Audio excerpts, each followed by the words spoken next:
नमस्कार, मैं Vijay Kumar Sen Navbharat study circle में एक बार फिर से आप सभी का स्वागत करता हूं। और आज हम फिर से बात कर रहे हैं व्यावसायिक अध्ययन कक्षा 12 का चैप्टर नंबर 4 और चैप्टर का नाम है अभिप्रेरणा, मोटिवेशन। इससे पहले इस चैप्टर के 2 वीडियोस जारी हो चुके हैं जिसमें उसका अर्थ कि मोटिवेशन क्या होता है, उसका महत्व क्या है, मोटिवेशन क्यों दिया जा रहा है, इस चैप्टर को हम क्यों पढ़ रहे हैं, इस चैप्टर को पढ़ने के पीछे उद्देश्य क्या है और ये चैप्टर स्पेशल क्यों है, ये सारी बातें हम कर चुके हैं। आज हम इस चैप्टर में, इस वीडियो में इसका पार्ट नंबर 3 पढ़ने जा रहे हैं।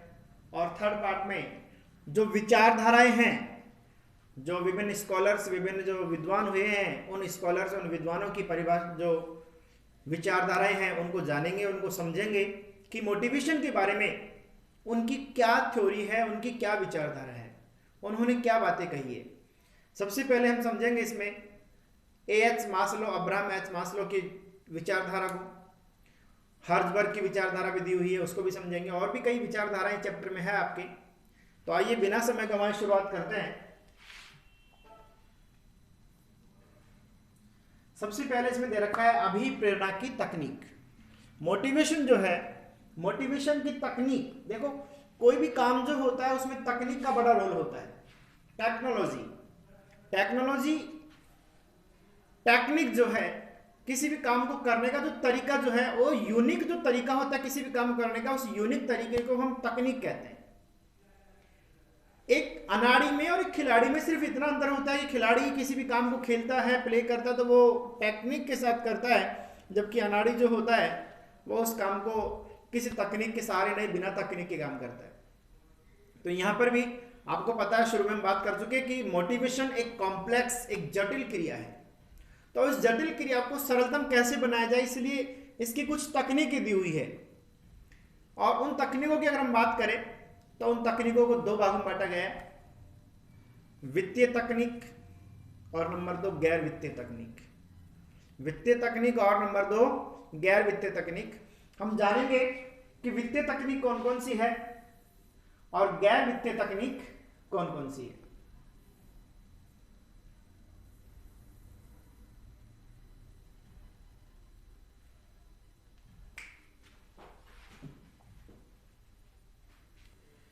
तो अभिप्रेरणा की तकनीकों को हमने 2 भागों में बांट दिया।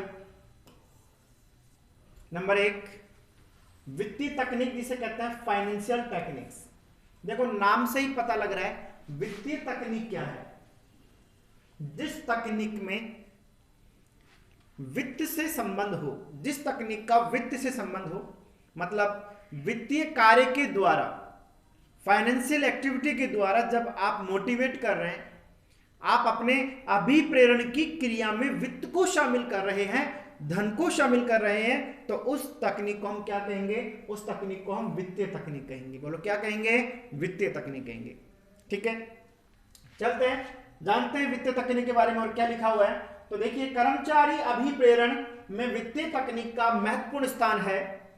प्रबंध विचारकों ने सर्वसम्मति से वित्तीय तकनीकों के महत्व को स्वीकार किया है। वित्तीय तकनीकों का संबंध मुद्रा या आर्थिक अभिप्रेरण से है। ये इसकी मेन जड़ है, मेन कंक्लूजन है इसका, इसको ध्यान रखें। पूरे पैराग्राफ का सारांश दे रखा है कि वित्तीय तकनीक क्या है। ऐसी तकनीक जिसका संबंध मुद्रा या आर्थिक अभिप्रेरण से हो, उसे वित्तीय तकनीक कहते हैं। यह सर्वविदित तथ्य है कि वित्त से व्यक्ति की आधारभूत आवश्यकताओं के साथ साथ सामाजिक एवं विलासिता की आवश्यकताओं की पूर्ति संभव है। देखिए, एक मुहावरा लोकोक्ति आपने सुनी होगी कि भूखे न भजन होई गोपाला, ये ले तेरी कंठी माला। कि अगर एक भूखे व्यक्ति से बोले कि भगवान का भजन कर ले, तो शायद भूखा व्यक्ति भगवान का भजन भी नहीं कर सकता। ठीक है, क्यों? क्योंकि उसकी पहली आवश्यकता भोजन करना है, वो भजन कहां से करेगा? तो यहां पर जो वित्तीय आवश्यकता जो बता रखी है कि अगर व्यक्ति की वास्तव में आवश्यकता है, उसको वित्त की आवश्यकता है, और उसको अगर आप और किसी प्रकार का मोटिवेशन देंगे कि संस्था के अंदर तो उस व्यक्ति के ऊपर और किसी प्रकार का मोटिवेशन काम नहीं करेगा। अगर उसको वास्तव में वित्त की आवश्यकता है तो उसके लिए वित्त ही काम करेगा। इसलिए वित्तीय तकनीक का समावेश किया गया है। अतः वित्तीय तकनीक अभिप्रेरणा के लिए अत्यंत आवश्यक है। वित्तीय तकनीक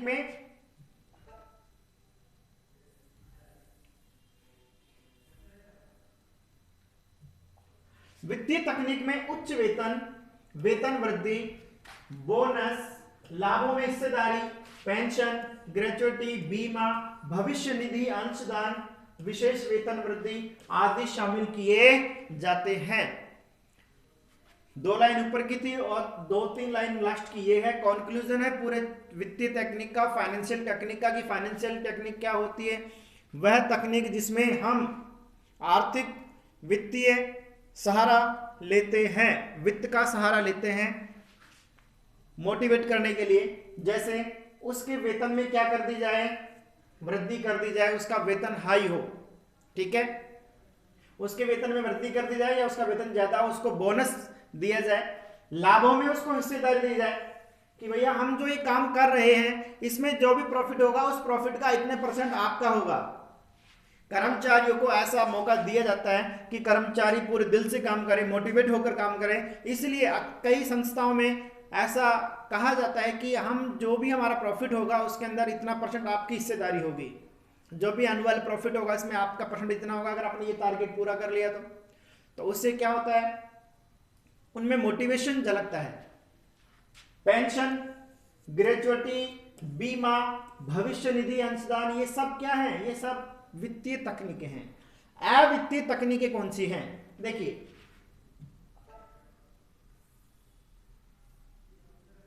नॉन फाइनेंशियल टेक्निक्स कौन कौन सी है। All of the techniques that's are not related to the finance, वो सभी तकनीकें जो एक व्यक्ति को अभिप्रेरित तो करती हैं लेकिन उनका संबंध धन से नहीं है, उनका संबंध धन से नहीं है, उन सभी तकनीकों को हम क्या कहेंगे, गैर वित्तीय या अवित्तीय नॉन फाइनेंशियल टेक्निक के रूप में जानेंगे। अभिप्रेरण की अवित्तीय तकनीकों का धन या मुद्रा से कोई संबंध नहीं होता, इनका पैसों से कोई लेन देन नहीं होता। ये तकनीकें मनोवैज्ञानिक होती है। मनोवैज्ञानिक मतलब इनका संबंध किससे होता है, इनका संबंध मन और मस्तिष्क से होता है। ये जो टेक्निकें होती है इनका संबंध धन से न होकर किससे होता है, मन से होता है, मस्तिष्क से होता है। जो व्यक्ति की भावनाओं एवं इच्छाओं को पूरा करने में, जो व्यक्ति की भावनाओं को एवं इच्छाओं को पूरा करने में सहायक होती है। देखिए वित्तीय तकनीक जो होती है, वित्तीय तकनीक जो होती है, अब अवित्तीय जो तकनीक है, अवित्तीय तकनीक व्यक्ति की भावनाओं इच्छाओं को पूरा करने में सहायक होती है, ठीक है। अवित्तीय तकनीक वैयक्तिक एवं सामूहिक दोनों प्रकार की हो सकती है। देखो अब ये वैयक्तिक और सामूहिक क्या चीज है। वैयक्तिक का मतलब है जब किसी एक व्यक्ति विशेष को हम क्या कर रहे हैं, मोटिवेट कर रहे हैं, तो वैयक्तिक कहलाएगी। लेकिन जब हम किसी ग्रुप को मोटिवेट कर रहे हैं तो क्या कहलाएगी, सामूहिक कहलाएगी। वैयक्तिक अवित्तीय तकनीक में व्यक्तिगत संपर्क, पदोन्नति, व्यक्तिगत संपर्क, पदोन्नति, विकास के अवसर, कार्य विस्तार आदि शामिल किए जा सकते हैं, ठीक है। जैसे किसी भी व्यक्ति जो है आप उससे अच्छा रिलेशन बना के रखें, उसको प्रमोट करें, ठीक है, उसे विकास के अवसर प्रदान करें, उसके कार्य का विस्तार करें। ये सभी वो चीज हैं जो व्यक्ति को मोटिवेट करती हैं, जिनका पैसों से धन से संबंध नहीं है लेकिन व्यक्ति को अच्छी लगती है। आप भले उस व्यक्ति की सैलरी उतनी रखो लेकिन उसको क्या कर दो, पदोन्नति बना दो, हेड ऑफ बना दो। उसका एक ग्रुप है, आपको ने उसको कह दिया ठीक है आप इस ग्रुप के लीडर हैं।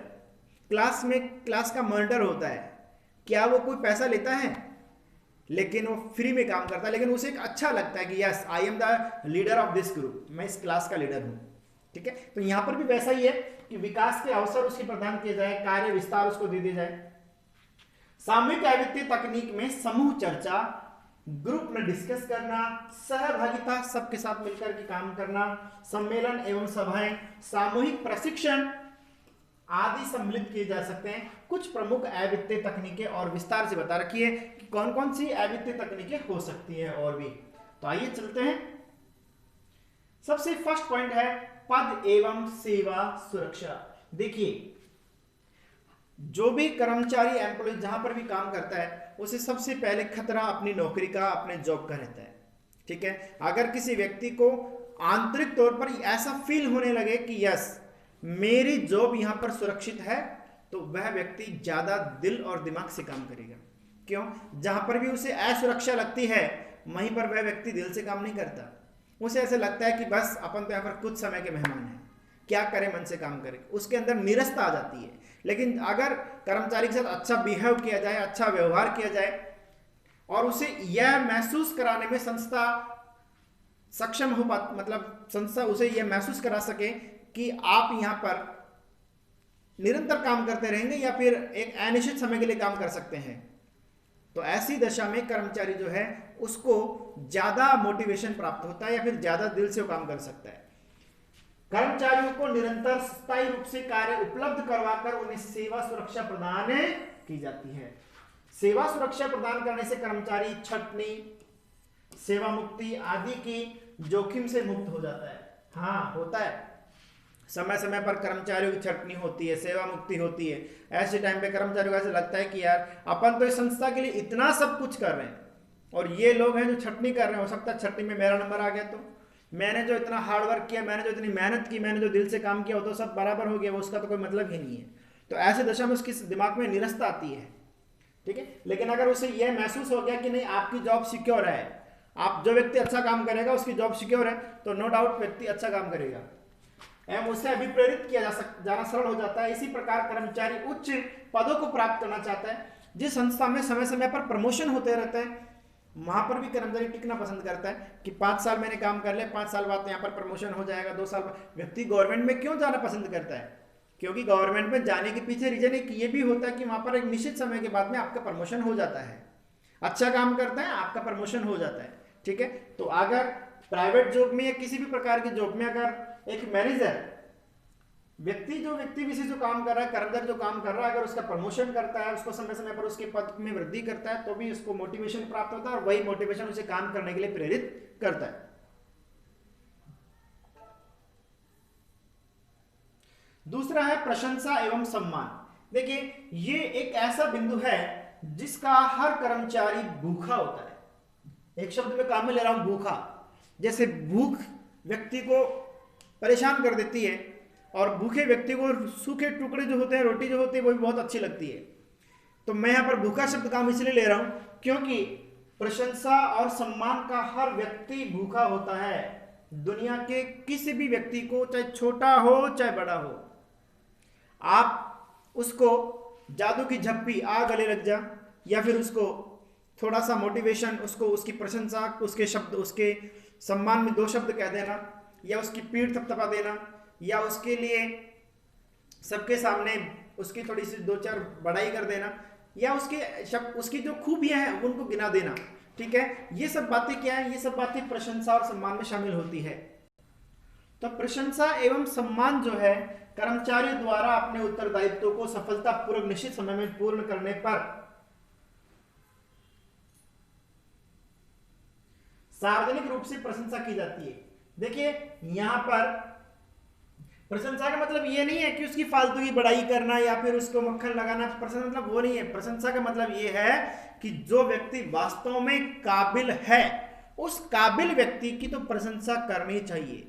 कई बार क्या होता है कि उसके साथ उस काबिल व्यक्ति को भी उसकी काबिलियत को नहीं पहचाना जाता। अगर व्यक्ति योग्य है, अगर व्यक्ति दक्ष है, अगर जो आपने टारगेट दिया है, एक उस टारगेट को अगर व्यक्ति पूरा कर लेता है तो नो डाउट वह सम्मान का तो हकदार बनता है। तो उसे सम्मान दिया जाए या उसके लिए कुछ सार्वजनिक रूप से प्रशंसा की जाए एवं उपयुक्त अवसरों पर उसका सम्मान भी किया जाना चाहिए।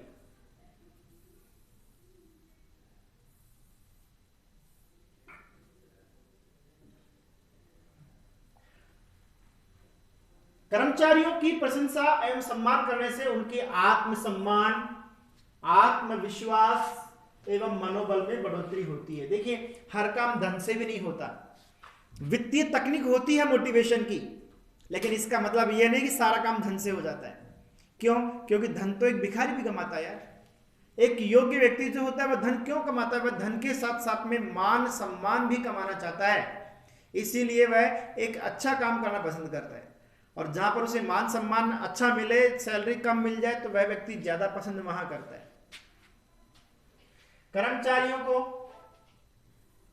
शाबाश, धन्यवाद, पदोन्नति तथा प्रमाण पत्र आदि देकर प्रशंसा एवं सम्मान व्यक्त किया जा सकता है। छोटे छोटे शब्द हैं, शाबाश, धन्यवाद।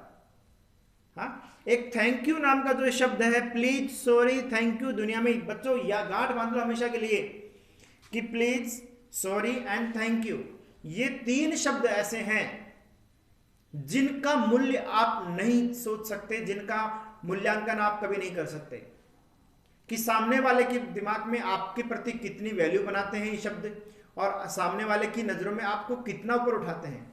आपकी हल्की सी गलती हो जाए तो आपको सॉरी मांगने में नहीं हिचकना चाहिए, चाहे आप किसी भी पोस्ट पे हैं। अगर किसी ने आपके लिए कुछ किया है या कहा है, कुछ अच्छा कुछ आपके लिए किया है, तो उसको थैंक यू कहना न भूले, ठीक है। और जो आपके पास काम कर रहा है, आपके लिए कुछ कर रहा है, तो उसको शाबाशी देना न भूले, क्योंकि इससे आत्मीयता, प्रगाढ़ता बढ़ती है। प्रबंध में सहभागिता, कर्मचारियों को संस्था के महत्वपूर्ण कार्यों, लक्ष्यों, व्यूह रचनाओं, नीति निर्धारण एवं निर्णयों में भागीदारी देकर अभिप्रेरित किया जा सकता है। देखिए, संस्था में जो कर्मचारी काम कर रहे हैं, आप उनसे सलाह तो ले ही सकते हैं। हो सकता है उन्हें आपके बराबर नॉलेज नहीं हो, लेकिन कई बिंदु ऐसे होते हैं जहां पर आपका दिमाग काम नहीं करता, आपकी नॉलेज काम नहीं करती, और वो व्यक्ति जो कम नॉलेज रखते हैं, कम पढ़े लिखे हैं, लेकिन फिर भी वो अच्छा काम कर जाते हैं। जहां काम आए सुई क्या करे तलवारी, हर जगह तलवार काम नहीं करता, हर जगह तलवार काम नहीं करती, कई जगह सुई भी काम कर जाती है। तो ये बिंदु कह रहा है कि प्रबंध में सहभागिता, माना कि आप मैनेजर हैं, लेकिन अपने एम्प्लॉइज जो हैं, अपने कर्मचारी जो हैं, उनसे भी कभी डिस्कस कर ले, कभी उनसे भी किसी टॉपिक के बारे में बात कर ले, कभी उनसे भी सलाह मशवरा ले ली जाए, चाहे भले आप उनकी सलाह मानो या न मानो, इट्स डजंट मैटर, ठीक है। सहभागिता से कर्मचारी अधिक उत्तरदायी एवं सृजनशील हो जाता है। कर्मचारियों को महसूस होता है कि यार अगर कहीं काम गलत हो गया तो इसके अंदर हो सकता है मेरी भी भागीदारी हो जाएगी। उन्हें लगता है कि यार हम भी जिम्मेदार व्यक्ति, हमें भी पूछा जाता है, तथा संस्था के प्रति अपनत्व की भावना बढ़ जाती है। और यही तो बड़ा नहीं है, आज सबसे बड़ा अभाव किस चीज का है?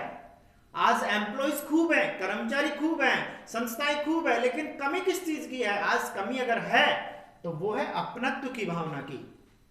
निर्णयों में सहभागिता होने से कर्मचारी निर्णयों से बद्ध हो जाते हैं, जिससे संस्था के लक्ष्यों की प्राप्ति सरलता से होती है, एवं कर्मचारी भी अपने आप को गौरवान्वित महसूस करते हैं। अगला बिंदु है प्रभावी नेतृत्व एवं पर्यवेक्षण।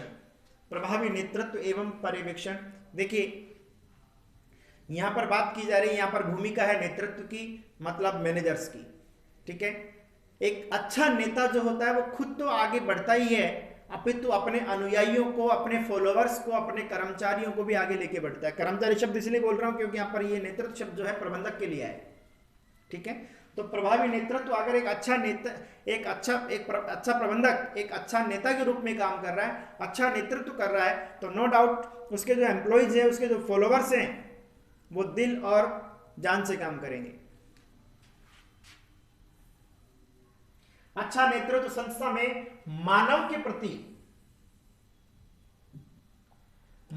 प्रति सम्मानजनक दृष्टिकोण, उनकी समस्याओं के समाधान, रुचि तथा निरीक्षण कार्य में उनके साथ सद्व्यवहार करता है, जिससे श्रम संबंधों में मधुरता आती है। अच्छा नेतृत्व कर्मचारियों में कार्य के प्रति रुचि जागृत करता है।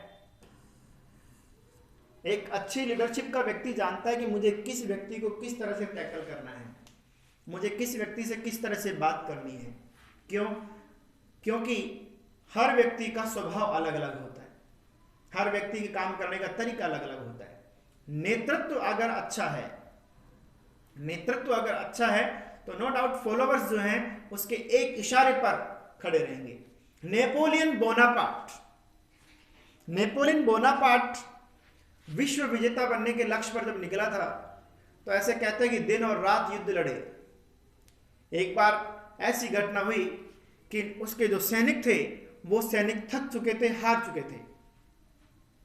शाम के समय सारे सैनिक विश्राम कर रहे थे, विश्राम के लिए रुकना चाहते थे, लेकिन नेपोलियन बोनापार्ट ने अपना उद्देश्य जाहिर करते हुए कहा कि सामने जो किला दिख रहा है, सामने जो बत्ती दिख रही है, सामने जो दिया दिख रहा है, दुश्मन का जो किला दिख रहा है, हमें उसको भी फतेह करना है।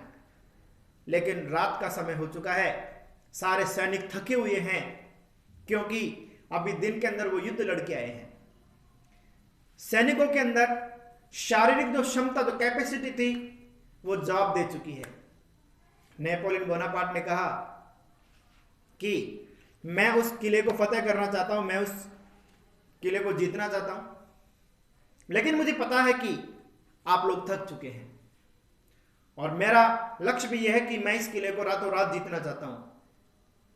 कोई बात नहीं, आप लोग थक चुके हैं, आप लोग आराम करो, मैं अकेला उस किले को हासिल करूंगा, जीतूंगा।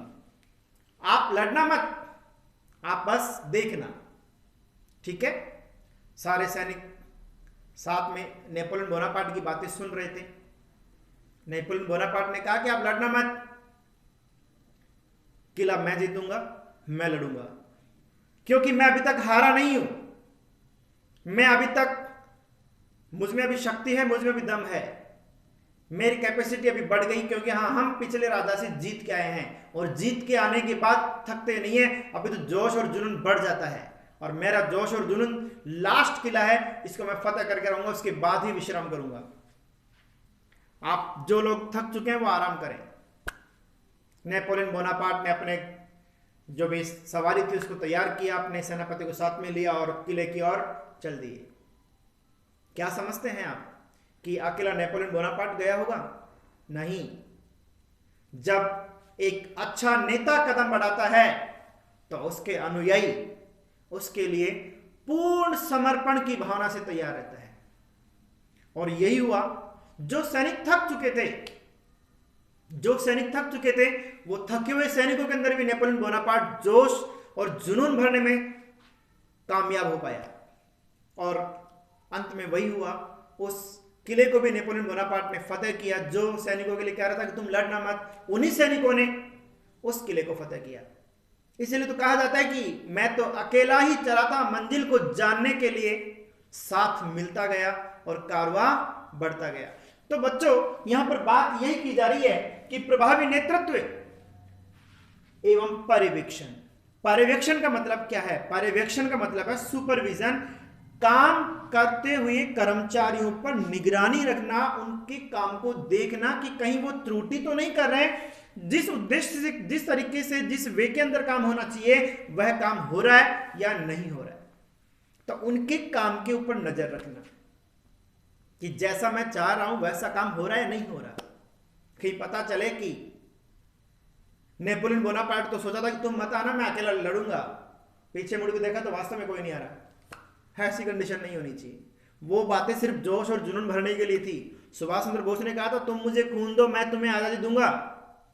इसका मतलब यह नहीं साहब कि सुभाष चंद्र बोस जो थे उनको खून की आवश्यकता थी। नहीं, उनको खून की आवश्यकता नहीं थी, उनको, उनके अंदर खून की कमी नहीं थी। वो सिर्फ हिंदुस्तानियों के अंदर, भारतीयों के अंदर वो जोश और जुनून वो भरना चाहते थे। सुभाष चंद्र बोस को कोई ब्लड बैंक खोलने की आवश्यकता नहीं थी, है ना। कर्मचारी अभिप्रेरण हेतु पर्यवेक्षण की भूमिका महत्वपूर्ण होती है। एक अच्छा पर्यवेक्षक अपने मानवीय व्यवहार से तथा व्यवहारिक एवं सहयोगात्मक पर्यवेक्षण करके कर्मचारियों के साथ अनौपचारिक संबंधों का निर्माण करता है, जिससे कर्मचारियों की कार्य के प्रति रुचि एवं लक्ष्य के प्रति उत्साह बढ़ता है।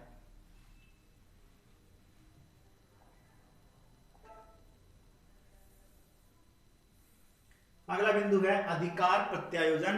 अधिकार प्रत्यायोजन क्या होता है? Delegation of authority. Delegation of authority कहते हैं अधिकार सौंपना। अधिकार सौंपना, क्या यह भी तकनीक है? बिल्कुल जी हां, तकनीक है। क्योंकि जब आप अपने कुछ अधिकार अपने सबऑर्डिनेट्स को, अपने जो अधीनस्थ हैं उसको दे देते हैं, तो ऐसी दशा में जिस व्यक्ति को आप अधिकार दे रहे हैं, जिस व्यक्ति को आप अधिकार सौंप रहे हैं, वह व्यक्ति भी उस काम के प्रति जिम्मेदार हो जाता है, वह व्यक्ति भी काम के प्रति जिम्मेदारी महसूस करता है।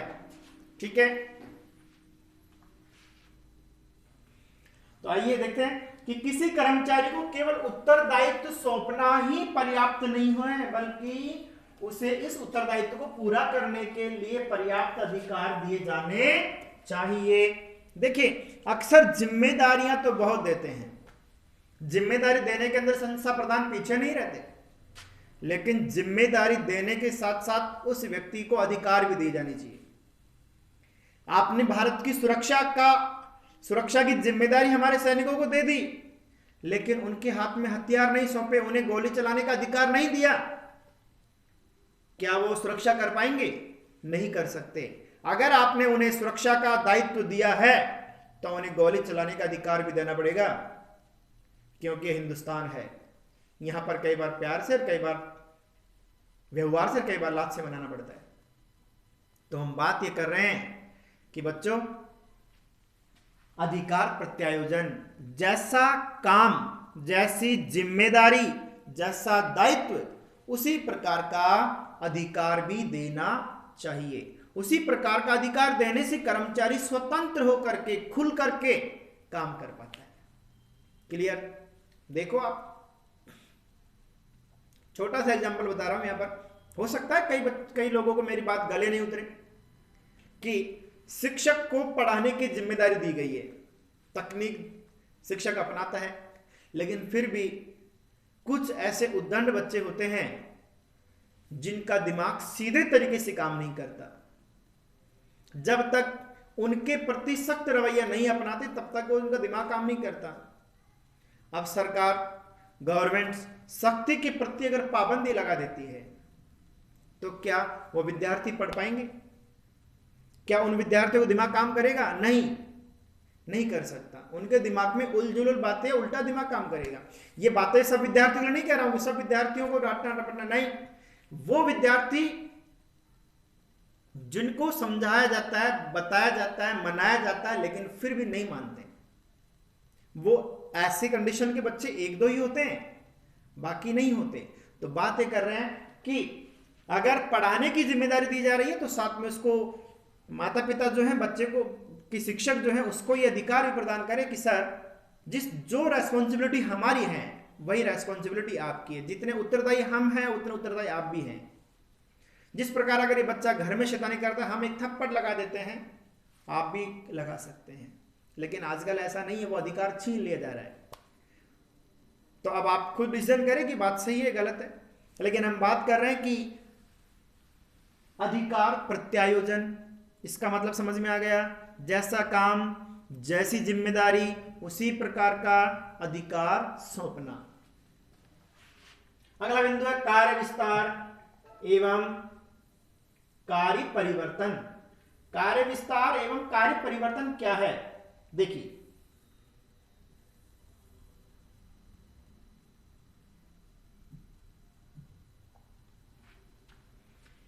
कार्य विस्तार, कार्य परिवर्तन क्या है? पहली बात तो ये कार्य परिवर्तन क्या है कि एक व्यक्ति एक काम को करते करते ऊब जाता है, परेशान हो जाता है। एक ही स्थान पर एक व्यक्ति एक ही काम को बार बार बार बार करता रहता है, तो वह व्यक्ति क्या होता है, उस काम से भी ऊब जाता है। तो कुछ समय के लिए उसे किसी और काम के लिए और काम की जिम्मेदारी भी सौंपनी चाहिए जो उसके समतुल्य हो, जो उसके समतुल्य हो। अब ऐसा तो हो नहीं सकता कि हमारे गार्ड साहब हैं, वो गार्ड साहब गार्ड की ड्यूटी करते हैं, लो आओ गार्ड साहब आज आप पढ़ा लो, ऐसा तो संभव नहीं है। ठीक है, उसके समतुल्य कोई दूसरा काम हो तो उसे वो काम सौंपना भी चाहिए। ठीक है, ताकि उसको उसकी भी जानकारी हो और उसका काम उससे भी जो है वो ऊब न सके, उससे परेशान न, उसको निराशा ना आए। इसके अलावा कार्य विस्तार क्या है? कार्य विस्तार ये कहता है कि एक व्यक्ति को कार्य देने की बजाय एक समूह को कई कार्य दिए जाए। एक एक व्यक्ति को काम देने की बजाय एक समूह को कई सारे कार्य दे दी जाए तो ज्यादा बेटर है, क्योंकि समूह का मतलब क्या है? एक ग्रुप जिसमें लोगों का उद्देश्य एक ही है। अब आपने एक ग्रुप बनाया और ग्रुप में कह दिया कि साहब आपको 10 काम करने हैं, ये ग्रुप की जिम्मेदारी है, दूसरे 10 काम इस ग्रुप की जिम्मेदारी है, तो ये कार्य विस्तार हो गया। कार्य भी ज्यादा है। ग्रुप में 5 व्यक्ति है, एक व्यक्ति को 2 काम देते या 5 व्यक्तियों को 10 काम दे दिए, वो 5 व्यक्ति मिलकर के फटाफट काम कर लेंगे। तो कार्य विस्तार, ये भी मोटिवेशन का तरीका है।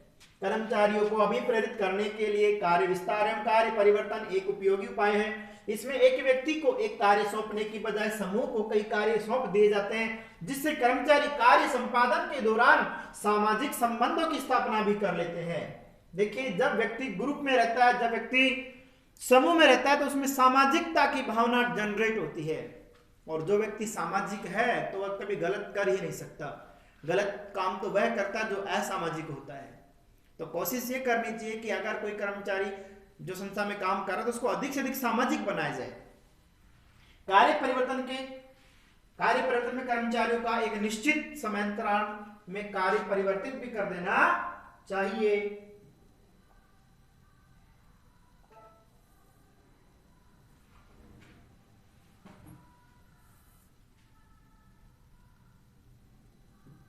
इसके अलावा और कौन सी तकनीक है? तो इसके अलावा और तकनीक है समूह चर्चा, ग्रुप डिस्कशन। ग्रुप डिस्कशन क्या है? देखिए, समूह चर्चा के तहत कर्मचारियों के एक विशेष वर्ग या समूह के साथ सामयिक विषय पर विचार मंथन किया जाता है। इसमें सभी कर्मचारियों को अपने विचार रखने का अवसर मिलता है एवं अन्य व्यक्तियों के विचारों का जानने का मौका मिलता है। इस विधि से कर्मचारियों के आत्मविश्वास, मनोबल एवं ज्ञानार्जन में वृद्धि होती है। अगला बिंदु है विकास के अवसर। कर्मचारियों को क्या दिए जाए? प्रॉपर विकास के अवसर भी दिए जाने चाहिए।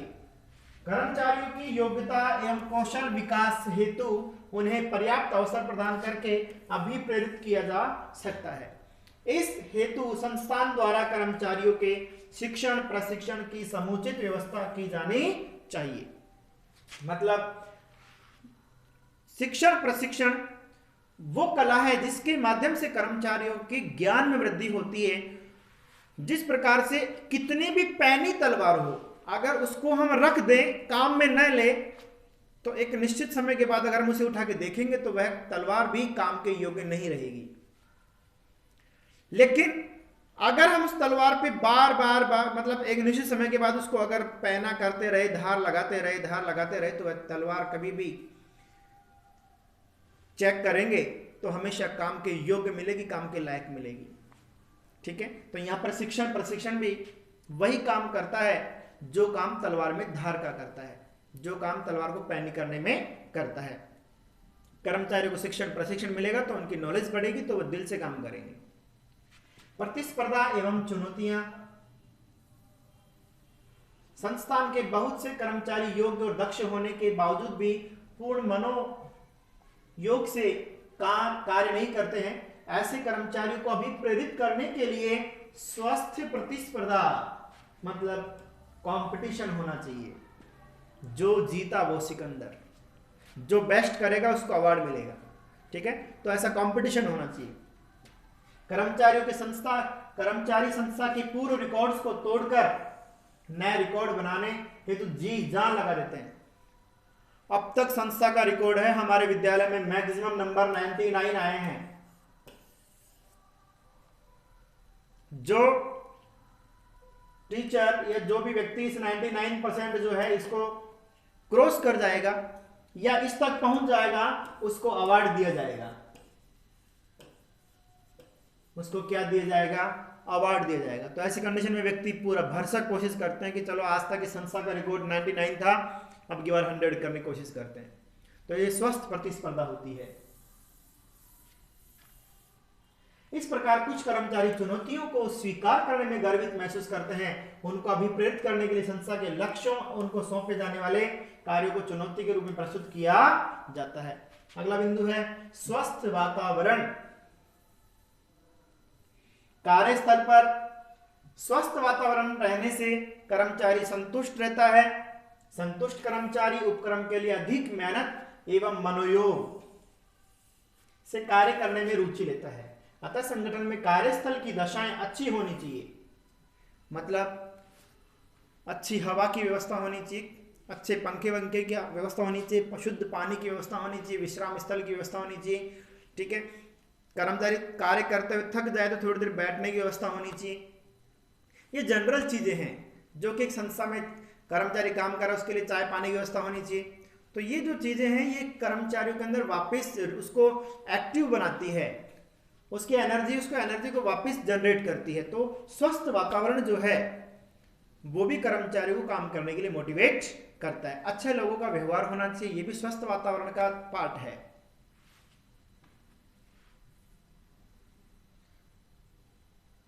एक कर्मचारी अपने कार्य के दौरान या कार्य के पश्चात जहां आराम करता है उस स्थान का वातावरण बहुत अच्छा होना चाहिए।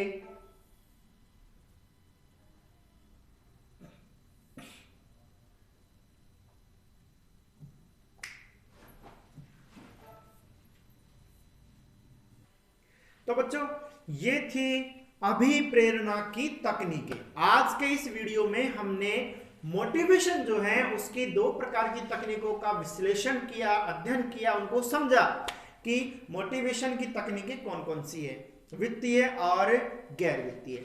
अगले वीडियो में हम फिर मिलेंगे लेकर के इस चैप्टर का अगला पार्ट, जिसमें हम जानेंगे प्रोफेसर मास्लो के द्वारा दी गई थ्योरी और हर्ज़बर्ग के द्वारा बताई गई थ्योरी को समझेंगे।